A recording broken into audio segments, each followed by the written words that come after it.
This isn't laziness or stubbornness. It's a physiological process. The body, sensing that it's preparing for a different stage, may stop sending hunger signals to the brain. The urge to eat fades, not because of choice, but because of design. And while family has someone you love, someone who once filled the room with warmth, who laughed easily, who remembered the tiniest details from stories long past, started showing subtle but concerning changes over the past year. These changes may be so small at first that they barely register, like whispers lost in the wind. A skipped meal here, a little forgetfulness there, moments of fatigue that seem to linger longer than they used to. Many people assume that death and old age come suddenly, a quick transition from life to silence, but the truth is far different.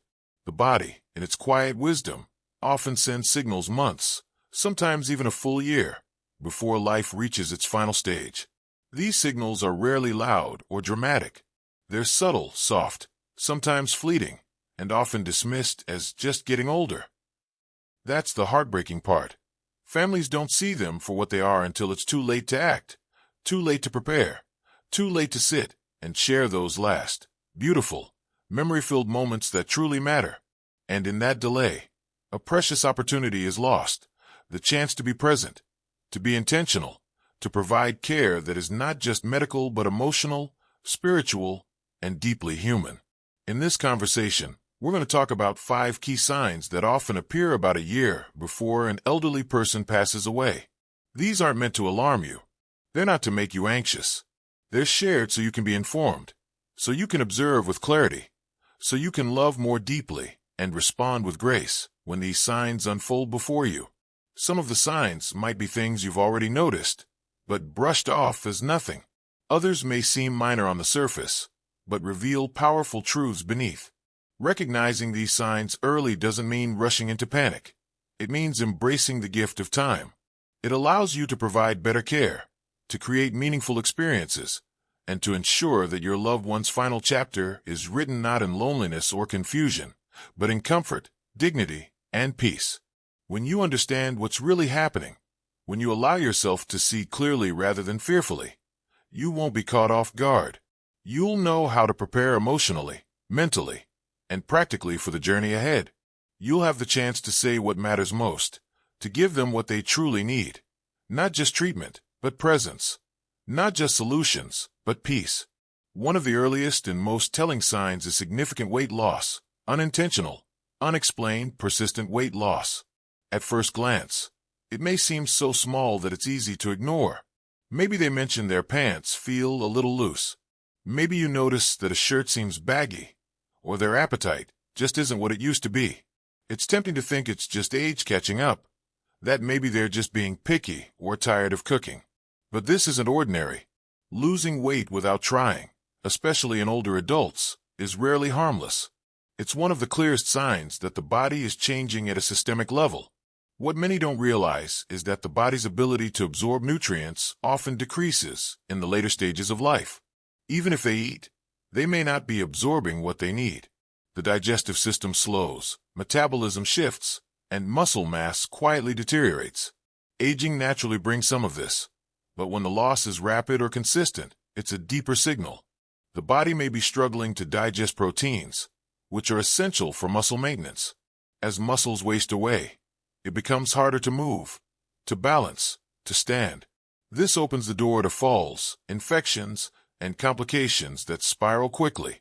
The immune system, too, weakens when the body is undernourished. Their energy drops. They feel weaker. Their resilience fades. Many older adults lose their appetite altogether. Food no longer smells or tastes as it once did. Meals become a chore, not a joy.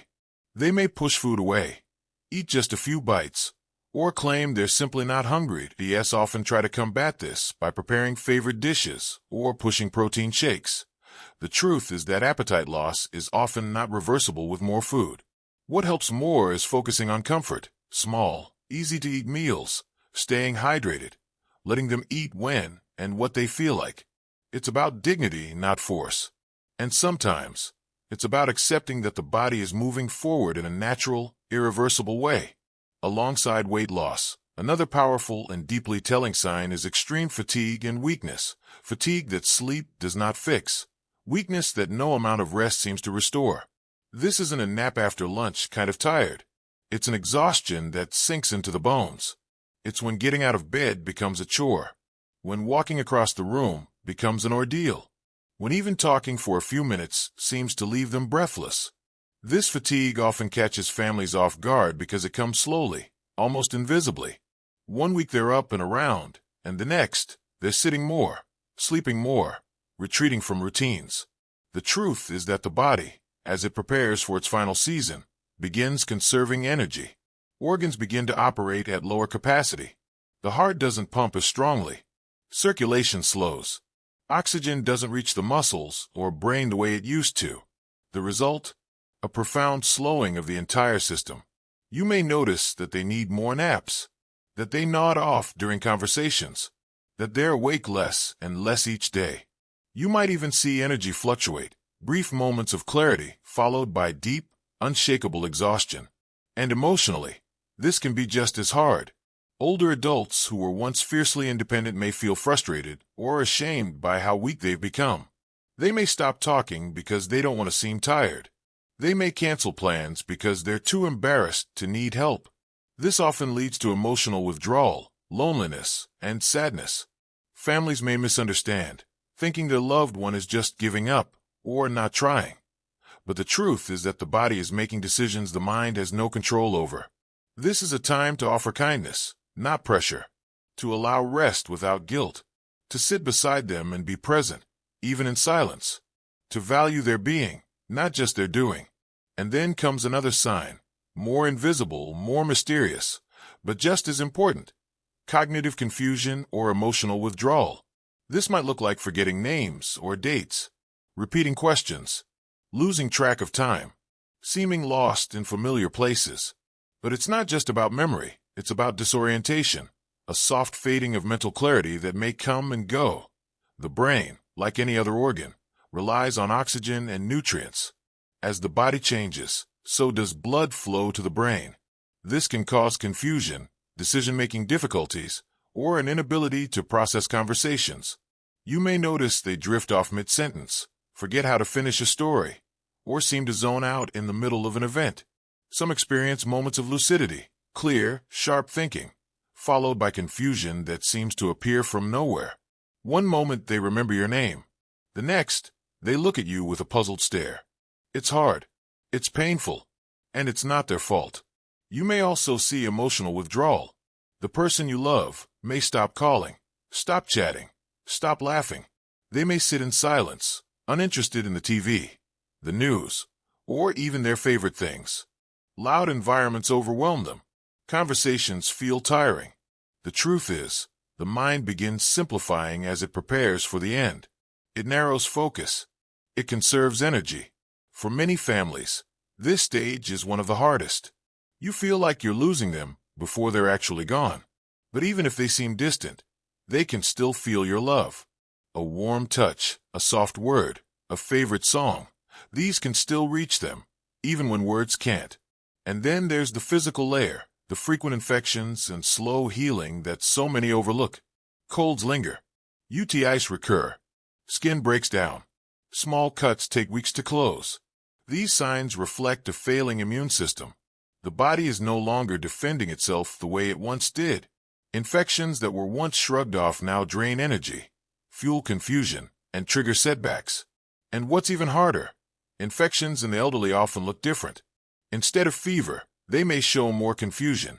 Instead of pain, they may seem sleepy or distant. In fact, mental changes are often the first sign of illness in older adults. These changes can be subtle and easy to miss unless you're really watching. Pressure sores may develop from sitting too long. Mouth infections may show up as difficulty eating. Their skin may seem dry, thin, or bruised. These are signs that circulation is slowing and healing is no longer keeping pace. At this stage, aggressive treatments may do more harm than good. Comfort becomes the goal. Gentle cleaning, moisturizing, hydration. Small acts of care mean more than medications ever can. And finally, we come to the sign that touches the very rhythm of life. Major changes in breathing and circulation. This can look like shallow breaths, pauses between breaths, breathing that speeds up, then slows down, then pauses again. This is known as Cheyne-Stokes breathing, a common rhythm near the end of life. You may also notice their hands and feet are cold. Their nose or ears may appear bluish. These are signs that blood is no longer reaching the extremities. The heart is prioritizing only vital functions. You may hear a gurgling breath, see them breathe through their mouth, or notice that lying flat is uncomfortable. This happens when lung function declines and fluid builds up. They may cough or not. They may say they're fine or say nothing at all. But the signs are there. And at this point, the most meaningful gift is presence. Cool the room. Offer a humidifier. Let them rest in a position that feels best. Speak gently. Hold their hand. Let them know they are not alone. These moments are not medical, they're spiritual. The focus shifts from cure to care, from fixing to feeling. And that is where the heart of love lies. As we bring this conversation to a close, take a moment to breathe. Let the weight of what you've read settle gently. Significant weight loss, deep fatigue, cognitive fading, recurrent infections, breathing changes. These are not just signs of decline. They are signposts pointing to a transition, a passage we all must one day walk. Recognizing these signs doesn't mean giving up. It means leaning in. It means loving better. It means holding them, not tightly in fear, but openly in acceptance. It means preparing, not for the end, but for a peaceful, dignified, sacred farewell. So if someone you love is showing these signs, don't panic. Don't run. Sit with them. Listen. Be with them. These may be their last chapters, but with your presence, they can be their most meaningful ones. Thank you for being here, for seeking truth, for choosing love, and for walking this journey with the grace that only the human heart can hold.